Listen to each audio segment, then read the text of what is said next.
Hi, I'm Naomi Steadman, I'm 19. I'm a level 5 automotive engineering student. I had a physics teacher at A-levels who saw quite a lot of potential in me with the practical skills that I had.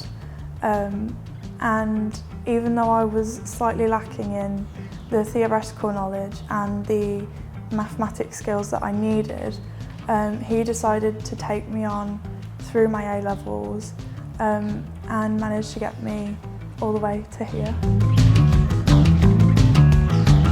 I chose automotive engineering on an open day here after talking to some of the lecturers, and I really enjoyed the understandings of the mechanical side, but I wasn't really particularly interested in aeroplanes, which is just a personal choice.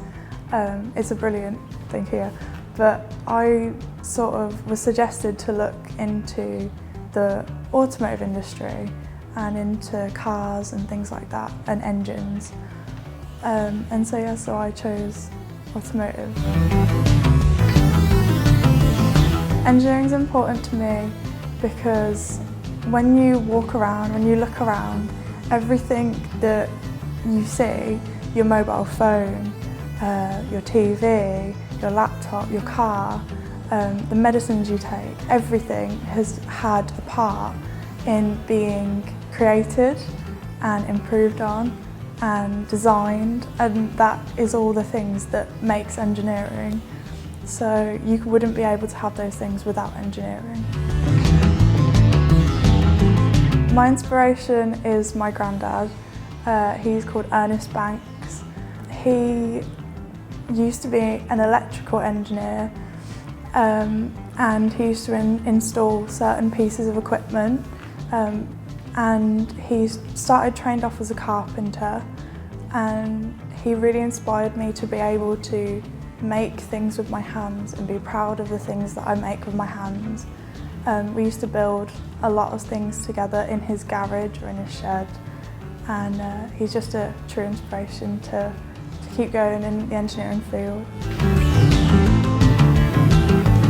Last year, we actually teamed up with a care home and some of the residents. They own a number of mobility scooters, and they needed some repairs, sort of everyday problems that they'd had with batteries and things. And we managed to actually repair them and then actually build things like trailers and other devices such as baskets and stuff to actually make their journeys and their use a bit more useful.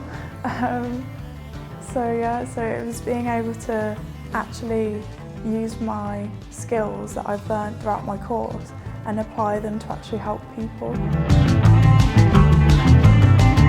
I wasn't quite sure before coming to uni on what I wanted as a career, and after the past 2 years I can sort of see now that if I did go to further my engineering career, I would go into the design side, especially with all the new computer modelling software that is available. That sort of side really interests me, even though I still like building things with my hands. I feel like that is a quite promising career. The only sort of advice that I can give any female engineers or budding engineers is that to have confidence. You might not feel very confident, especially in a room full of men. It does feel quite intimidating, but you need to have some confidence. You need to ask questions without being scared of anything. Have confidence, but also be humble with it. Don't be cocky, don't think you know everything. You have a lot to learn from just asking questions and just talking to people, because you can always learn more from people.